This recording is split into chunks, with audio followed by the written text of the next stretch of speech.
baiklah, di sini saya akan membahas tentang hermeneutika. Secara umum, dapat didefinisikan sebagai suatu teori atau filsafat tentang interpretasi makna. Kata hermeneutika berasal dari kata kerja Yunani, hermenein, berarti menafsirkan. Sedangkan kata bendanya adalah hermenia. Akar kata itu dekat dengan nama salah satu dewa Yunani, yakni Hermes. Seorang dewa dalam mitologi Yunani bertugas sebagai penghubung antara sang Mahadewa di langit dan para manusia di bumi. Tugas semacam ini tidak seubahnya seperti peran nabi dan para ahli tafsir kitab suci. Mereka menafsirkan makna dari teks-teks kitab suci agar dapat dipahami orang sejaman. Dalam perjalanan sejarahnya, permasalahan hermeneutika memang muncul pertama-tama dalam kerangka ekseges kitab suci atau dalam usaha untuk memahami makna-makna penting. Tetapi perlu diingat di sini bahwa hermeneutika tidak sama dengan eksegese. Eksegese adalah komentar-komentar aktual atas teks, sedangkan hermeneutika adalah metodologi yang dipakai dalam bereksegese.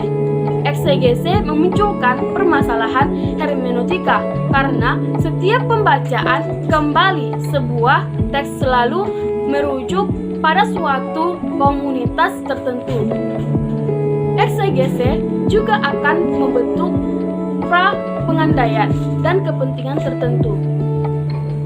Pembacaan mitos-mitos Yunani di sekolah Stoik misalnya mengandaikan sebuah pra-pengandaian yang amat berbeda dengan interpretasi dari generasi para rasul atas peristiwa-peristiwa, lembaga-lembaga, dan pribadi-pribadi dalam perjanjian lama, dan akan menghasilkan sesuatu yang berbeda dengan interpretasi para nabi Yahudi.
Dengan sikap kritis terhadap otoritas gereja telah memulai semacam prinsip rambu-rambu dan metode, yaitu interpretasi kitab suci harus lepas dari dogma, magisterium, dan tradisi. Interpretasi kitab suci mesti didasarkan pada apa yang tertulis dalam kitab suci dan bukan oleh otoritas gereja. Semua orang mempunyai akses untuk memasuki dan menginterpretasikan kitab suci. Sikap kritis terhadap gereja semakin dipertajam dengan lahirnya filsafat rasional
menganalisis atau menjelaskan atau menerangkan situasi, menerjemahkan atau mengalihbahasakan ke bahasa.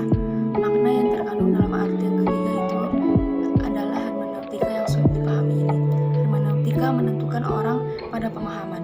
Dengan kata lain, hermeneutika ditemukan di wilayah memahami dan pemahaman yang terujuk lewat interpretasi. Dalam arti luas, hermeneutika adalah sebuah disiplin yang dibuat dengan bukan hanya interpretasi tekstual, tapi juga arti realitas.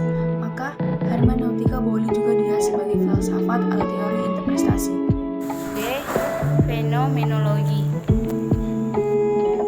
Fenomenologi yaitu sebuah studi dalam segi filsafat yang mempelajari manusia sebagai sebuah fenomena. Pengetahuan fenomenologi dalam filsafat biasanya dihubungkan dengan pengetahuan hermeneutik, yaitu pengetahuan yang mempelajari faedah daripada fenomena lain. Istilah ini pertama kali diperkenalkan oleh John Halick pada tahun 1728 sampai 1777. Seorang filsuf Jerman. Dalam bukunya ditulis mengenai pengetahuan yang tak nyata dalam pendekatan sastra.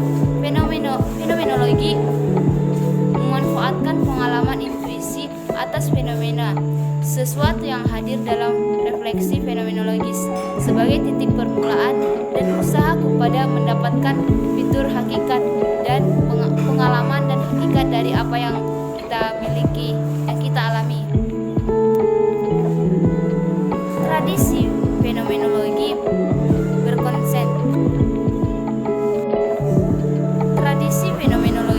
berkonsentrasi pada pengalaman pribadi, termasuk anggota dari individu-individu yang berbeda saling memberikan pengalaman satu sama lain. Komunikasi dipandang sebagai babak berbagai pengalaman atau informasi antara individu melewati dialog. Hubungan elok dan antar individu mendapat posisi yang tinggi dalam tradisi ini. Dalam tradisi ini mengatakan bahwa bahasa yaitu mewakili sesuatu pemaknaan terhadap benda. Jadi, satu kata saja sudah bisa memberikan pemaknaan pada suatu hal yang mau dimakna. Pada landasannya, fenomenologi yaitu suatu tradisi pengkajian yang dipakai kepada mengeksplorasi pengalaman manusia, seperti yang dikemukakan oleh Little John bahwa fenomenologi yaitu suatu tradisi kepada mengeksplorasi pengalaman manusia. Dalam konteks ini berbeda asumsi bahwa manusia aktif memahami dunia di sekelilingnya sebagai sebuah pengalaman hidupnya dan aktif menginterpretasikan pengalaman tersebut.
Macam-macam tradisi fenomenologi.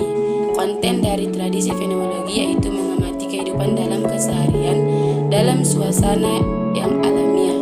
Tradisi memandang manusia secara aktif, menginterpretasikan, mengalami pengalaman mereka sehingga mereka bisa memahami lingkungan melewati pengalaman persoalan dan langsung dengan lingkungannya. Titik berat tradisi fenomenologi yaitu pada bagaimana individu mempersepsi serta memberikan interpretasi bagi pengalaman subjektifnya. Adapun variasi dari tradisi fenomenologi ini yaitu fenomenologi klasik. Percaya pada kebenaran hanya bisa dipadakan melewati pengarahan pengalaman, seperti hanya kepercayaan suatu kebenaran dari sudut pandangan tersebut atau suatu objeknya. Yang kedua, fenomenologi persepsi, yaitu percaya pada suatu kebenaran bisa didapatkan dari sudut pandang yang berbeda-beda, tidak hanya membatasi fenomenologi pada objektifnya saja, atau bisa diberitahukan semakin subjektifnya. Baru yang selanjutnya itu fenomenologi hermeneutik, yaitu percaya pada suatu kebenaran yang ditinjau dari elok dari anggota objektivitas maupun subjektivitasnya, dan juga ditemani dengan analisis guna.